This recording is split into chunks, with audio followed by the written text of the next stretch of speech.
में doctor Frederick को दिखाया जाता है जो अपोलो नाम की कंपनी में वैज्ञानिक हैं।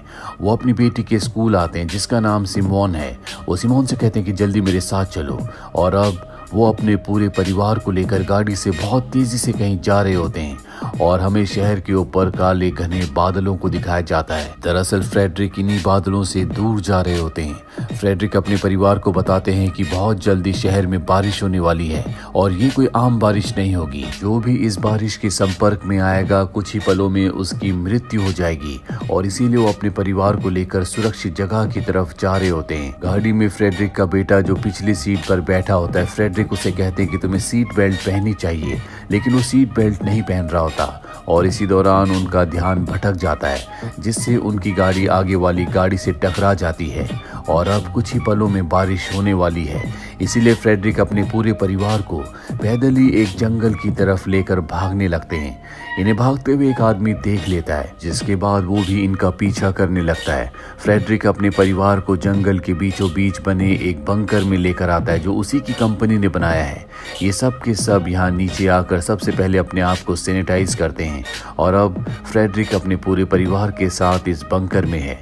फ्रेडरिक की कंपनी ने ये बंकर इसी तरह की इमरजेंसी के लिए बनाया था और अब फ्रेडरिक का पूरा परिवार यहाँ पर सुरक्षित है।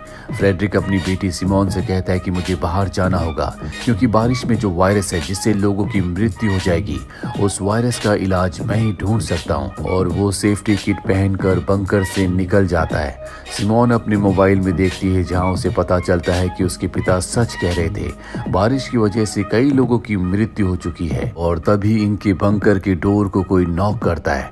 हालांकि सिमोन की मॉम उसे बाहर जाने से मना करती है, लेकिन वो अपनी मॉम की बात ना मानकर बाहर जाकर दरवाजा खोल देती है। बाहर वही आदमी होता है जिन्होंने इनके पूरे परिवार को जंगल की तरफ भागते हुए देखा था। वो आदमी बारिश की बूंदें गिरने से तड़प रहा होता है और तभी वो सिमोन के छोटे भाई को पकड़ लेता है। पर अब सिमोन की मॉम भी वहां पर आ जाती है जो अपने बच्चों को बचाने के लिए उस आदमी को पकड़कर बाहर की तरफ कूद जाती है और सिमोन से कहती है कि दरवाजा बंद कर दो। सिमोन को ना चाहते हुए भी दरवाजे को बंद करना पड़ता है और बाहर सिमोन की मॉम की मृत्यु हो जाती है। सिमोन अपनी मॉम की मृत्यु से बहुत ज्यादा दुखी है, लेकिन उसका भाई छोटा है इसीलिए अपने दुख को वो उसके सामने जाहिर नहीं करती। और अब सिमोन जब इस बंकर के ऑपरेटिंग सिस्टम को चेक करती है तो उसे पता चलता है कि इस तरह के और भी कई सारे बंकर्स हैं।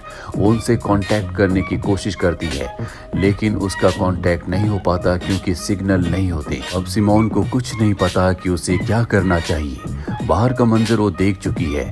उसके पास अपने पिता का इंतजार करने के अलावा कोई भी रास्ता नहीं है।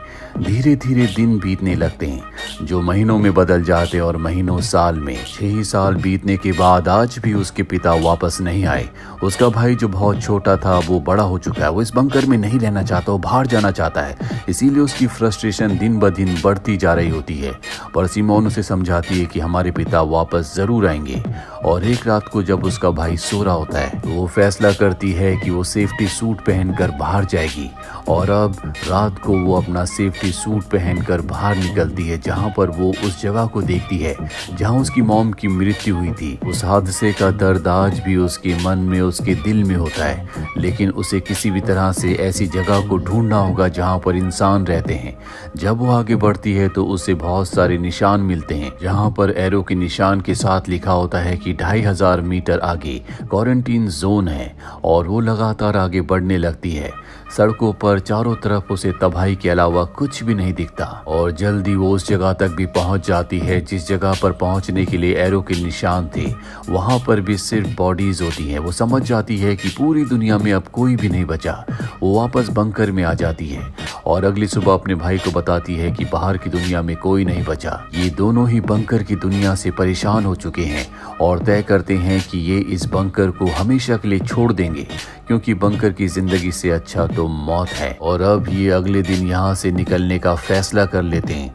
रात को जब ये दोनों सो रहे होते हैं तभी इनके बंकर का ऑक्सीजन खत्म होने लगता है जिस वजह से सिमोन बेहोश हो जाती है, लेकिन उसका भाई उठकर किसी तरह से उसे बंकर का दरवाजा खोलकर बाहर ले आता है जहाँ पर कुछ सर्वाइवर्स होते हैं जो इन्हें गन पॉइंट पर ले लेते हैं। दरअसल एक रात पहले जब सिमोन बाहर गई थी तो इन लोगों ने उसे देख लिया था और इन्होंने बंकर के ऑक्सीजन पाइप को ब्लॉक किया था ताकि ये बाहर आ जाएं। और अब सिमोन अपने भाई के साथ इन सर्वाइवर्स के सामने है। सर्वाइवर्स का जो लीडर होता है जिसका नाम मार्टिन है, वो सिमोन से कहता है कि मैं यहाँ पर खाने की तलाश में आया हूँ। और अब सबके सब बंकर के अंदर जाते हैं, लेकिन अंदर जाने का कोई फायदा नहीं होता क्योंकि सिमोन और उसके भाई ने सारा का सारा खाना खा लिया होता है। इनके पास सब खाना नहीं बचा क्योंकि पिछले 6 सालों की जितनी भी यहाँ पर फूड स्टोरेज थी वो अब खत्म हो चुकी है। इस बात से मार्टिन को गुस्सा आता है और वो तय करता है कि वो इन दोनों को इस बंकर में लॉक करके यहाँ से चला जाएगा, जिसका मतलब ये है कि सिमोन को अपने भाई के साथ हमेशा के लिए इसी बंकर में रहना होगा। पर इससे पहले कि मार्टिन यहाँ से निकलता, सिमोन उससे कहती है कि मैं इस तरह के और भी बंकर्स को जानती हूँ जहाँ पर मैं तुम्हें लेकर जा सकती हूँ। ये सुनने के बाद मार्टिन उसे अपने ग्रुप में शामिल कर लेता है और अब सिमोन अपने भाई के साथ मार्टिन के ग्रुप में शामिल हो जाती है और दूसरे बंकर्स की तरफ निकल पड़ती है। सिमोन को पता चलता है कि दुनिया की 90% आबादी अब मारी जा चुकी है और जो 10% लोग बचे हुए हैं वो भूख से स्ट्रगल कर रहे हैं। खाना इस दुनिया में सब कुछ है। खाने के लिए किसी को मार देना बहुत ही नॉर्मल बात है। अब इस दुनिया में कोई भी ऐसी सरकार नहीं है जो किसी को कंट्रोल करती है। और यहाँ मार्टिन के ग्रुप में जितने भी लोग हैं ये किसी तरह से अलग अलग बारिश से बच गए थे। इसके बाद ये मिले और अब ये एक साथ मिलकर खाना ढूंढते हैं। सिमोन और उसका भाई भी इनके ग्रुप में अब शामिल हो चुके हैं जो कि बंकर को ढूंढने के लिए लगातार आगे बढ़ रहे होते हैं। और तभी इन्हें गाड़ी की आवाज सुनाई देती है। आवाज सुनकर सबके सब छुप जाते हैं और तभी गाड़ी से 2 लोग उतरते हैं जिनके हाथ में गन्स होती है। उनके जेस्चर से साफ साफ पता चल रहा होता है कि इनके इरादे अच्छे नहीं हैं। दरअसल ये इंसानों को सर्वाइवर्स को पकड़कर अपने साथ ले जाते हैं और अब वो इन सब की तरफ बढ़ना शुरू कर देते हैं। तभी वो एक लड़की को भागते हुए देखते हैं जिस वजह से उनका ध्यान डाइवर्ट हो जाता है। वो उस लड़की का पीछा करने लगते हैं और इस मौके का फायदा उठाकर मार्टिन, सिमोन और सब के सब यहाँ से निकल जाते हैं। पर जब ये पूरा का पूरा ग्रुप थोड़ा सा आगे जाता है तो ये उसी लड़की को देखते हैं जो उन 2 लोगों से भाग रही थी।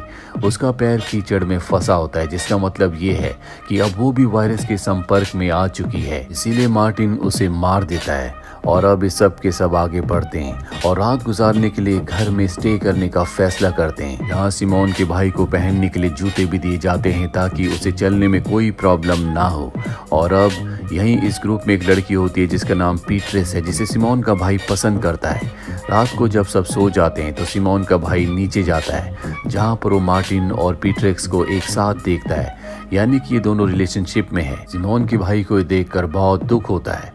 अगली सुबह एक बार फिर से ये अपना सफर शुरू करते हैं और जब ये लगातार आगे बढ़ रहे होते हैं तभी सिमोन के भाई का गलती से पैर पानी में कीचड़ में पड़ जाता है, जो देखकर सबके सब हैरान हो जाते हैं। और अब मार्टिन, जो इस तरह के किसी भी इंसान को अपने ग्रुप में नहीं रख सकता जो कि इन्फेक्टेड है, वो उसे मारने वाला होता है। तभी सिमोन उसे रोकती है, जिसके बाद वो अपने भाई के पैर को चेक करती है और यहाँ पर सबको पता चलता है कि सिमोन के भाई को जो जूते दिए गए थे वो वाटर प्रूफ थे, यानी कि पानी से उसके पैर का संपर्क नहीं हुआ। इसका मतलब ये है कि वो इन्फेक्टेड नहीं हो सकता। ये एक बार फिर से अपना सफर शुरू करते हैं और जल्दी उस बंकर तक पहुंच जाते हैं। इस बंकर के बारे में सिमोन ने इन सबको बताया था।